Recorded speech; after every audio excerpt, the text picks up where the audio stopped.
From the class of 1980 in the sports of softball, swimming and diving, and track and field, Denise Jones. I was a teacher and a coach at Hartford Public High School, and I met Denise in a swimming class. She had the most natural whip kick, breaststroke kick, of anyone you can imagine, and she was not on a competitive swim team prior to that. I was very persistent and encouraged her to come out for the swim team. I did not want that talent to go to waste. She was a born natural swimmer in breaststroke, which is probably the most difficult strokes to teach. No one had that natural propulsion force and the mechanical stroke that she had. She had an inner strength and the self-determination that she was going to succeed in the swimming pool, in the classroom. She did it in high school, and she certainly did it at college. Her Trinity coach, Chuck McPhee, she swam for him for 4 years. She kept on breaking records. She was improving all the time. She was a year on the track team, and then she was 2 years playing softball, and she carries everything over. She played softball in the Greater Hartford Women's Softball League, and she was an all-star 1985, 86, 87, just an amazing athlete. I think Coach McPhee is looking down with her in spirit and very proud of her. Like he said in the 1980 yearbook, they won many events and swim meets because of stupendous Denise Jones. She definitely belongs in the Trinity College Hall of Fame.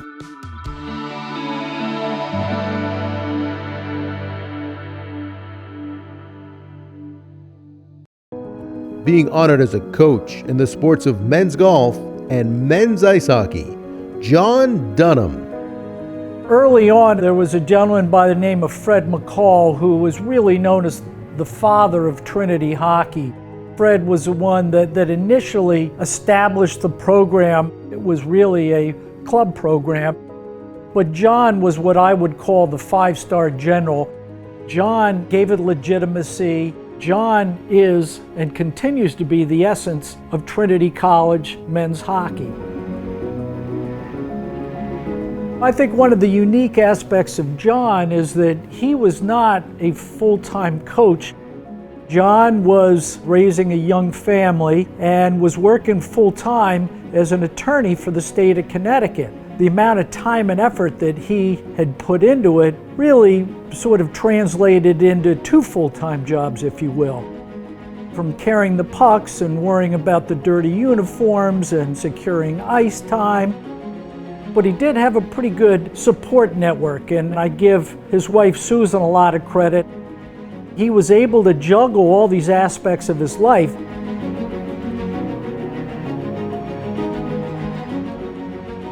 One of the more astounding accomplishments was the fact that John was able to recruit quality players against the more established programs in Division III, all without having a rink.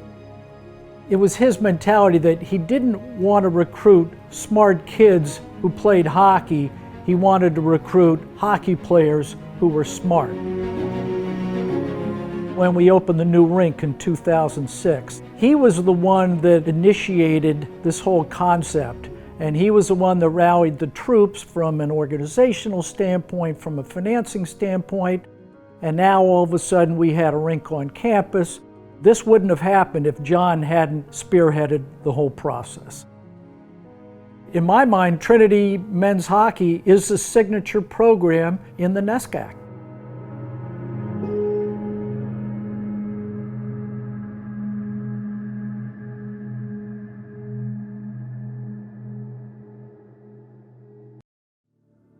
From the class of 1985 in the sports of field hockey, squash and lacrosse, Kat Castle Grant.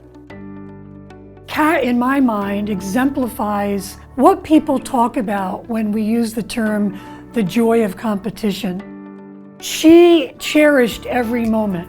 She practiced at game speed. She thrived under pressure in a game. In field hockey and lacrosse, we didn't have the NCAAs, so NIACS was our dream every season. I can only speculate that if Kat and her teammates had the opportunity to go to the NCAAs, what would have, could have been. One of her teammates, she described Kat as hardworking, humble, and fierce, and said that Kat used her competitive spirit for the ultimate success of the overall team. I couldn't agree more. Although I didn't coach Kat during her winter squash season, I know that her senior year, she received the Virginia Kurth MVP award. I also know that she competes in squash to this day, and every time I see a picture of her, she's holding a trophy. So the excellence continues. As we celebrate the 50th anniversary of Title IX, I have to thank Kat Castle for all that she's contributed to women's sports at Trinity. Our female athletes, no doubt, today stand on Kat Castle's shoulders.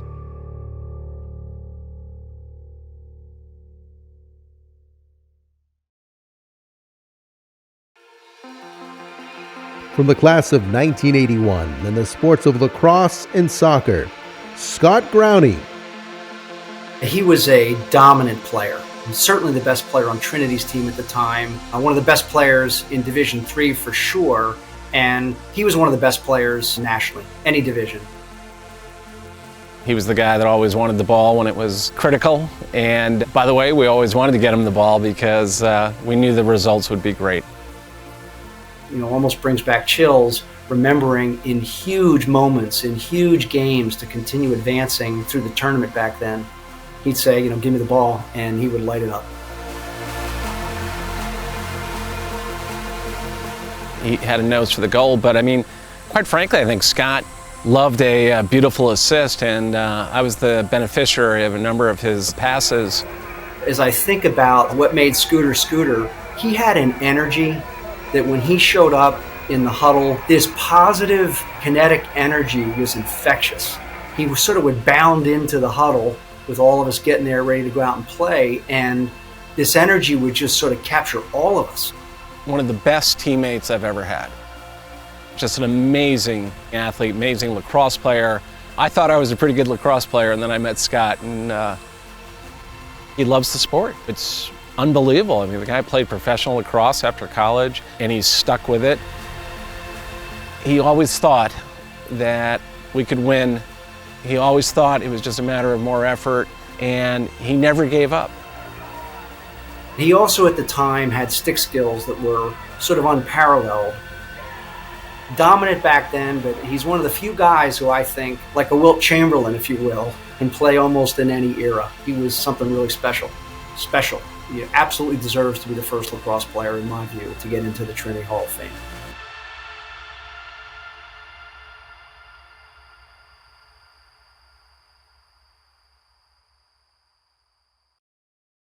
From the class of 1994 in the sports of field hockey and lacrosse, Lindsay Davison Page.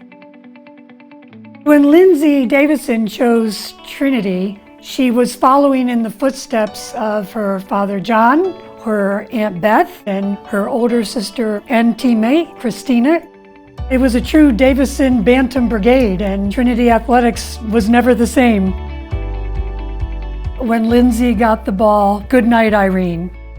She oftentimes ended up in the goal cage with the ball when she scored. Her explosive speed, and I would dare say Division I speed, and her ability to control the ball very close to her feet without making any fouls. Coaches from the other teams could not figure out how to stop her. Because she was such a standout in our field hockey program, I think sometimes we all forget how critical Lindsay was to our lacrosse program. She was lightning fast and aggressive. She still ranks 5th in our record book of goals per game in a season. In '93, Trinity field hockey went all the way to the Final Four. Lindsay, in my mind, was instrumental in opening the door for our current Trinity athletes to pursue the best of the best, to pursue that NCAA competition and excel. Lindsay held almost every field hockey scoring record for 24 years. To accomplish that with fewer games, and oh, by the way, on grass, is indicative of why she's being inducted into the Trinity Athletic Hall of Fame.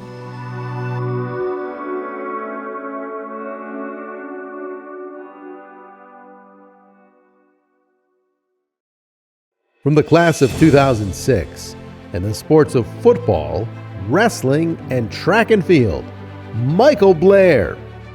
There's a lot of things that I admire about Michael. His work ethic, his ability to lead by example, and his ability to be humble in times of tremendous success and tremendous attention from other people. Mike was a quiet leader. He lived by the creed best stated by legendary Plymouth Regional High School football coach Chuck Lenahan. Today, boys, we're going to do our talking with the pads. Mike did just that as he led Plymouth Regional High School football to a 42-1 record in the 4 years of his high school football career. It was brought to my attention by a NESCAC football coach that Michael was often triple-teamed during football games. But when it came to wrestling, it was mano a mano. His athletic ability, combined with his qualities and character, made Mike a force in one-on-one sports, such as wrestling. When Michael became an All-American as a freshman at Trinity, his mom, Glenna Blair, gave us an All-American certificate. But I didn't know if she knew, but I think I did, that Michael was going to be possibly a 4-time All-American. Mike's mom had a tremendous amount of influence on Michael when he was younger and deserves a lot of credit for the man that he has become. Commitment, discipline, strong work ethic, respect, leadership. There's no doubt Michael has all the qualities of a Hall of Famer.